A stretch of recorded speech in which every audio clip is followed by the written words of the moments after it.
Are you running Google Ads and you feel like you're just tossing money down the drain?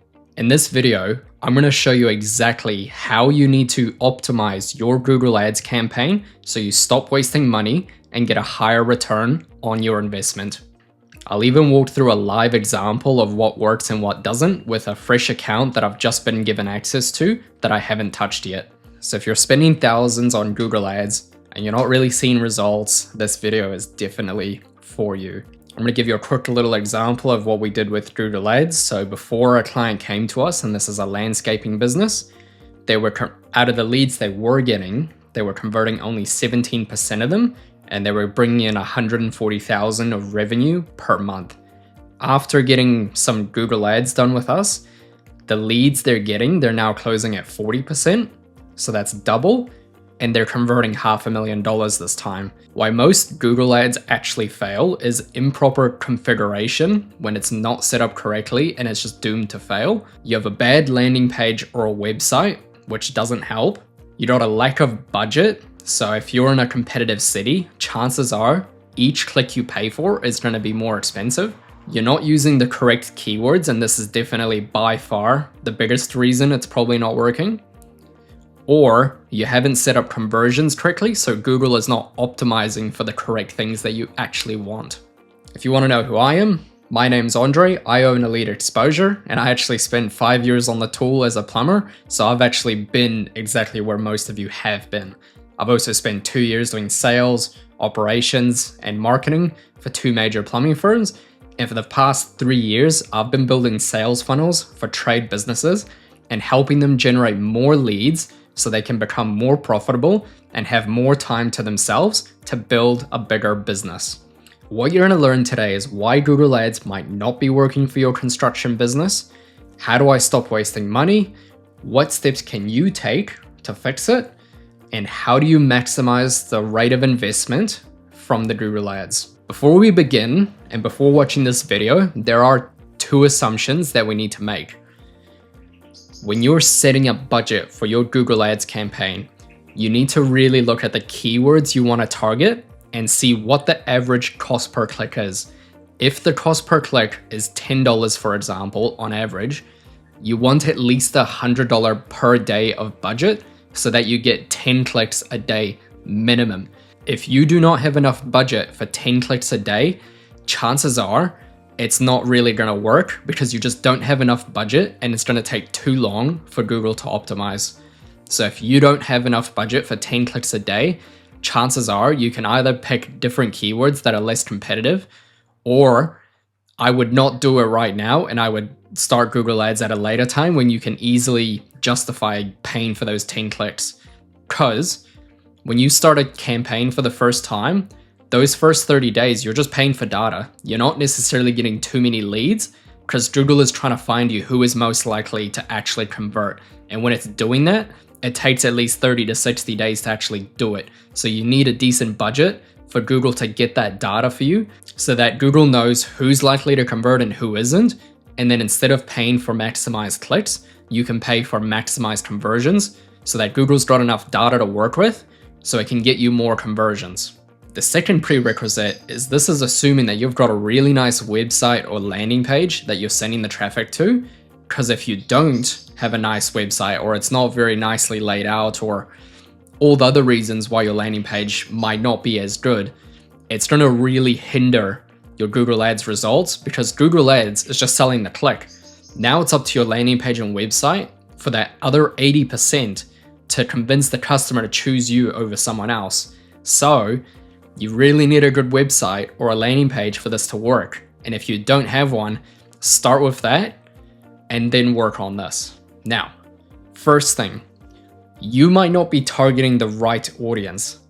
Now, Google will find the audience for you, but there are certain things that you can immediately rule out so you're not wasting money on irrelevant clicks. So if I'm in an ad account right now, what you can do is when you click on any one of your campaigns, and by the way, this won't work for a Performance Max, and you really shouldn't be using a Performance Max either, because the highest intent searchers are looking on Google. They're not looking on random websites for a plumber or a painter near them. So what you want to do is when you click into a campaign, you can go to audiences and click here. Now I'm going to set the data to all time. And then you can see the demographics of gender and age. What you can do once you actually have some proper data is right here, you can see the different ages and the different ad groups they belong to. So I'll select one ad group for now. I'll go exterior house painter. Now I'm going to get to this later on because the conversions for this account aren't real, but you can see what's converting and what isn't. What you want to do first is most trade services, you're very unlikely to get someone between 18 and 24 years old inquiring with you because they won't own a house. You can actually exclude that. So now your ads won't show to anyone that is under 24 years of age. So you can start targeting these older demographics that are more likely to actually own a house and have money. So you want to exclude those. Now, I'll go to an ad account that has a lot more data so I can show you a better example. So right here, I've got a proper Google Ads campaign with real data, and I can show you what's going on here. So this is for plumbing, and I'm on the ages. You can see here 18 to 24, I get basically nothing coming through. So what I can do is I can make exclusions. So I'm going to exclude 18 to 24 year olds. They're not going to convert anyway. I can see here that I'm converting a lot of people between 25 and 34, and my cost per conversion is only $36. So I can keep this one active. However, if we go here to 55 to 64 year olds, I'm only converting 12%, which is still good, but my cost per conversion is much higher. So what I can actually do is I can exclude this because it doesn't convert as high and it costs me more. So I can exclude it and put my efforts towards more profitable ages. And then even unknown, I can exclude that as well so that Google will only show my ads to people it knows the age of and what gender they are. And same story, if you go to gender, I can see here that my click-through rates are it's only 1% higher, which isn't a huge difference. And the conversion rate is also pretty similar. The cost per conversion, however, is slightly cheaper for female. So if I wanted to be a little cheeky here, I could actually exclude males so that I only get females inquiring, because from this data, I can see that it's easier and I get a better conversion rate and a better cost if I only show my ads to females. Now, this depends on industry to industry. Some e-commerce, for example, if you're selling women's products, it makes no sense to even show it to males at all. So you could just exclude that. So that's one way you can save on your Google Ads and start excluding certain audiences that are not going to convert anyway. Same goes for household income. You can see here my conversion rate for 11 to 20% is pretty low. So I could just exclude that and focus my efforts again to people with more money. Or even here, I'm clearly getting better conversions for people with less money. But you see here, the lower 50%, my cost per conversion is through the roof. So I could actually just remove that altogether. Next, and this is by far the biggest reason why your Google Ads might not be working, and that's choosing the wrong keywords. Now you might think that some of your keywords are okay, but if you actually dive a little deeper, you can actually see that they're not okay at all. So the biggest mistake is using broad match keywords. This just lets Google, anything that is remotely similar to what keywords you gave it, it's going to show your ad to. And depending on what those keywords are, chances are they might have nothing to do with your business, and therefore you're going to be wasting money on it. So we'll go through a live example, and this is a perfect example. So average cost to paint a room. Now, if you are unsure if the keyword is good for your targeting for your service, just look it up on Google and just see what happens. If you go on Google and you see, now ignore the ads because these are mistakes that people are making. is the top result is cost to paint a bedroom. So it's like, it's a calculator. It's not actually someone providing painting service. Here, you've got another blog post. So again, this isn't the intent behind this keyword is not someone looking for a painter. It's someone inquiring how much it costs, which are not the same thing. Again, a Reddit post, cost to paint a room, like none of these are painting companies offering their services. If we go next, that's good. Painting, home painting, this is a great one. If I look this up on Google, this is instructional videos on how to paint your house. Now again, this isn't someone looking for a painter. So this alone is just driving the cost up of your Google ads, and it's not resulting in leads. So when you're spending money on these keywords, people are going to go to your website and see you're just trying to sell them something. Well, that's not what I wanted. I'm going to leave. And I'm going to look for an instructional video because that's what I wanted. Another good example. Best exterior home paint. This is someone looking for a paint product. This is not someone looking for a painter. So again, this is driving the cost up of your ads, and it's never going to result in a lead. Another great one. Home paint price list. You don't really need to tell me. You don't need me to tell you that this keyword is not going to result in a lead. It's buy interior paints online. So this is people selling paint. Again, we're not selling paint, we're selling our services. We want these guys to inquire and get painting services done with us. So this isn't going to result in a lead for us, and it's just going to be wasted money. So you really want to go through these keywords and actually choose one. These should be phrase match or exact match. So only when this person searches this exact thing, I want my ad to show. You need to tell Google that, and you need to remove keywords that are never going to result in a sale. So the keywords you actually want is interior paint companies could be good, hire professional painters, painting companies near me. Now, if I look that up, it's going to show up with a bunch of painting companies, which is what I want. I want my ad to show up for painting companies. Next, poor ad copy. You have to remember that just because you're running Google ads doesn't mean it's going to be successful. And one reason for that is when you actually show your ad, is it the same as everyone else's ads? Because if it's no different, they're not going to inquire with you. They're just going to choose any one of you, and to them, it doesn't make a difference. So what you want to do is make your ad copy more enticing, put some offers in there so that people actually inquire with you. So we'll go through an example. We'll go to the ads. So we got red, painting, and decoration. Now, if you're not a big staple company name, chances are if you put your company name in there, it's not going to make a difference to the consumer. So unless you have a big following and everyone knows who you are, there's really no point of this being in there. House painting Sydney is good. House will paint near you. This is all good, but there's nothing really special about this. Whereas if I look up painter near me and find some good examples, this isn't an ad, but this would be a great one. Hate to paint, professional painting services in Seattle. That's a great ad. I'll actually save that for myself. Here's a good one. Local painter near me. Find a painter in your budget. That's a great one because a lot of people will be price shopping.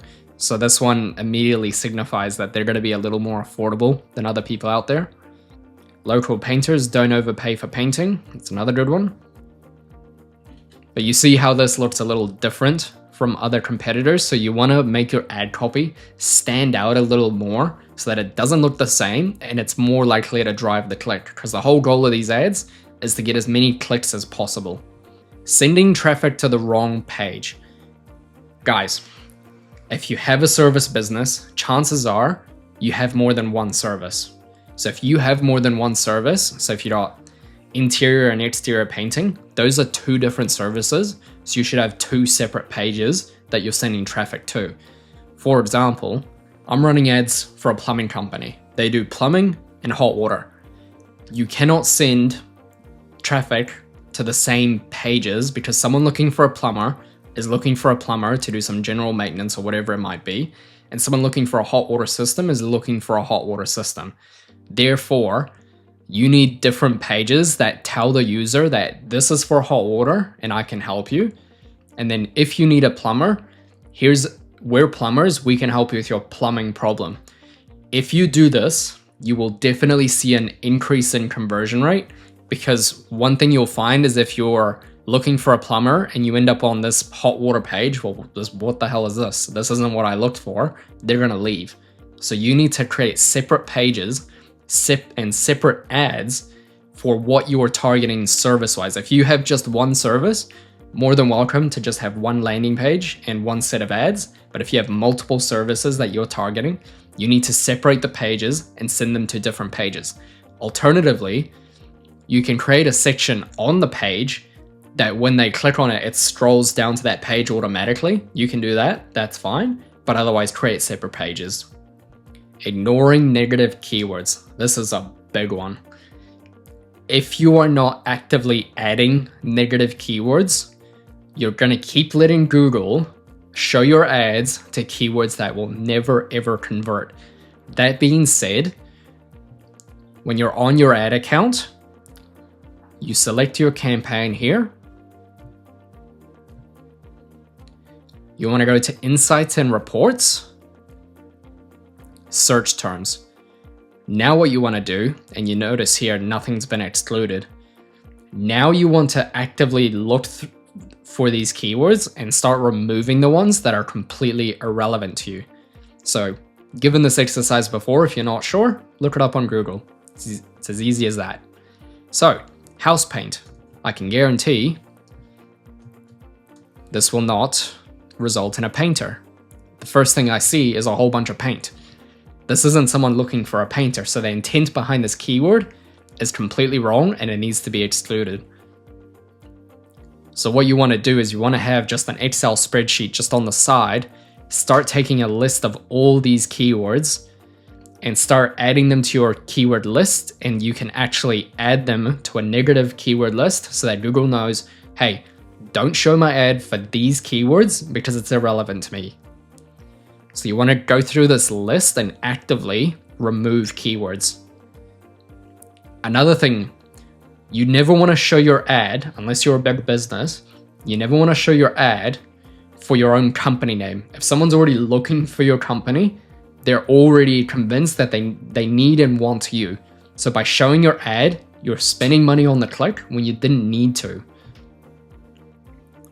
Concrete paint outdoor. This will not result in someone hiring a painter. It's someone looking for concrete paint, which we don't paint concrete anyway. So that would never, so like this, you could add concrete by itself to a broad keyword list so that any keyword with the word concrete in it is going to be excluded. Same thing outdoor. You could exclude the word outdoor since we do exterior painting, and someone is very unlikely to look up outdoor painting. Certain areas you can exclude as well as broad match keywords. So Blue Mountains, this client isn't in the Blue Mountains, so this keyword is just resulting in clicks that will never result in a lead because he's too far away. So you can exclude areas as well. Cost, I would remove the word cost because anyone looking for cost is just inquiring about price. They're not actually looking for a painter right now.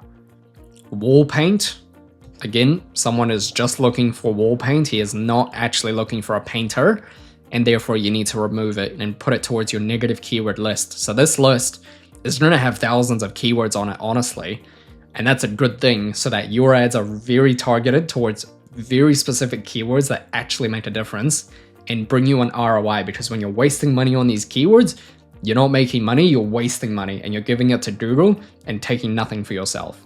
Not tracking conversions. This is a huge one, and it's honestly surprising how often this happens. If you don't know what conversions are what you set on Google. It basically tells Google that when this event happens on my website, I want to track it as a conversion, and I'm telling you that I want more of this type of thing to happen on my website. So if you're a service business, you want two things. You want someone to call your phone, or you want them to submit a lead form on the website. Therefore, when someone submits a lead form on the website and gets redirected to a thank you page, you want to track that as a conversion with Google Tag Manager. On the other hand, if you want someone to call you, you can set Google up so that it tracks the phone calls, like the actual physical call that occurred. You never want to track phone clicks because clicks don't mean anything. But you can see here, Google actually records phone calls. So it'll tell you the duration, the phone number that called, and where it came from. So you want to set this up on your website so that Google replaces your number with a routed number. They call the routed number, then it goes to you. So that Google is tracking all that information. And then you can tell Google, hey, I want more phone calls from people that are likely to be at least 30 seconds long or whatever it might be. So if we look at this ad account, for example, that I've just been given, you can see, so they've got form submit, which looks accurate. I'm not actually sure if this works. I haven't tested it, but that's what you want to see. You've got here a web call, but this is a phone click because he hasn't actually got 240 calls, so this isn't real. Calls from Smart Campaign, that's okay if it's accurate. Call from ads is good. Business profile track call, this is not working. Phone call on the website, again, not working. Clicks to call. So if someone clicks on the button to call, it's tracking that as a conversion, but it doesn't mean they actually call. That just means they click the button. So you're trying to optimize your campaign for someone to click a button, and it's not going to result in an actual lead. Email. You can't actually track emails being sent. All you can track is someone clicking the email button. So this needs to be gone. Directions. Now you guys are trade businesses, so you obviously don't want anyone getting directions of where you are. You want people to call you. So this is just, again, a complete waste. Engagement. I see this all the time where people set page views as a conversion action. So when someone looks at a certain page, it counts it. We don't want to count it. We want to count actual conversions. So someone just looking at a page doesn't mean they converted. And again, page views. So this is all useless. We need to remove everything and set phone calls and form submissions. Those are the only two things that you need for Google Ads to work. Not separating ad groups. This is a big one. So similar to your landing pages being separated for different service types, you really want to separate the ad groups, which for this example has actually been done, which I'm quite happy to see. So for these ad groups, they do interior and exterior painting. So those are people looking for two different services, and you want to actually separate it. So the keywords matching interior painting, you want to separate that. And the keywords matching exterior painting, you want to separate that too. So they're two separate ad groups. So it's a list of keywords you keep together for different services, and therefore you can show relevant ads for the thing that people are actually looking up. So interior house painter. Now these aren't necessarily the best keywords to target, but at least they've separated it so that they can show relevant ads for interior painters, so someone looking to paint the inside, and exterior painters, so someone looking to paint the outside. Not adjusting budgets. The whole idea about this is you really want to keep an eye on the search terms. And I don't have any relevant data for this, unfortunately, but we can at least take a look. What you want to be looking at here is the average cost per click. So bathroom paint job, this keyword, this is someone looking to paint a bathroom. So it's not someone looking to get a painter and hire them. So you can see this keyword is already not the right keyword we want, and that cost for a single click is $25, and it's not even going to result in a lead. So this is what you want to be very careful of, is to remove these sort of keywords. House painter near me is good, exterior painter is not good. Here we go, another one. So this is quite cheap, it's $2.96. Pastel colors for interior walls. So we already know that's not going to result in a lead and not someone looking for painters. But again, you're paying $2.96 for each time someone looks and clicks on this ad, and it has nothing to do with your service whatsoever. So you need to remove it ASAP. So you want to keep an eye on these average cost per clicks and the conversion rate. So if the conversion rate is super low, you need to remove it, and not, because you want to be getting the highest conversion rate. So for every click, you're more likely to get a lead. So you want to keep an eye on the conversion rate, and average is 5% conversion rate, but you can easily see 10 to 20% depending on how good the keywords are and how good the landing page is. So you want to keep an eye on these low conversion rates and the cost per clicks. Remove the ones that aren't profitable, even if it is to do with your service. If it's costing you $200 a lead for one keyword, but you got another keyword that's $50 cost per lead, you may as well exclude the one that's $200 because it's too expensive, and just keep the one that's much lower and still getting you a good return on investment. Next, ignoring auction insights. You want to keep an eye on this, because if you go in your ad account, click on auction insights, you want to see here who your competitors are, and the things you want to look at is your impression share. So out of all the available impressions for people looking up painting services, how many times are you showing up in those ads? And you can see here for us, it's less than 10%, but Dulux, which is a supplier, so it doesn't matter, they're 20%. So you want this impression share to be as high as possible with your given budget.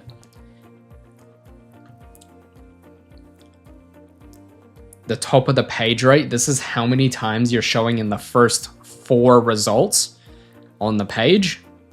So you want to keep an eye on this. And the absolute top of the page is how many times you show up in this #1 spot. So this is the most desirable spot and the most expensive. So you want to see who's actually showing up in this spot, and then adjust your bids on the keywords and your budget so that you can show up in this top spot the most often. So you want this absolute top of page to be as high as possible. Ignoring assets. Now this is a little caveat that people don't really look at, but when you go to assets, you really want to keep an eye on what images you're using, which these seem pretty good. Your business name, if you've switched accounts at some point in the past. Your business logo, if this is inaccurate, this company doesn't even have one. So it means every time you show up on a Google result, your logo isn't even there, which could help. So you can see here, this company doesn't even have a logo. So every time their ad shows up, it's not even showing up with their logo.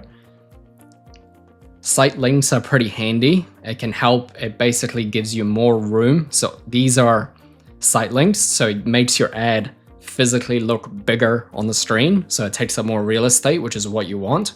Callouts are real good because these can help you actually make your ad bigger again. So if you go to segment and you go conversion action. So if you go to segment this extension versus other, you can actually see what the conversion rates of these extensions are. Now you can see here the conversion rate for all of them is basically 0%. So these callouts are not actually working. So you might want to consider actually changing the callouts to something a little more enticing, because you can see the conversion rate is just not even getting us anything. Structured snippets, these can help. In this case, we only have one. You can have more structured snippets like promotions and stuff like that that can help you, again, make your ad bigger and more enticing. Call, you want to have call for your actual phone number. This one has it, which is great. It's always handy to put your location in there so that when your ad shows up, it'll actually show the location that you're in. And then if you have any promotions, you want to add promotions here as well, because that can show on your ad, make it look bigger, make it look more enticing, and it's helping us get more clicks through the door. So that's going to be it for this video. If you're a construction business and you could actually use some help with your Google Ads, you can actually book a call with my team below and we can run your Google Ads for you so that everything we just walked through here is not going to be a problem with your Google Ads, and you know that the money you're spending on Google Ads is actually going to get you a return on investment. And next, you're going to want to subscribe and like this video, because in my next video, I'm actually going to set up a Google Ads campaign from scratch, and I'll show you all the little details that I go through when I set up a Google Ads campaign so that it's actually profitable.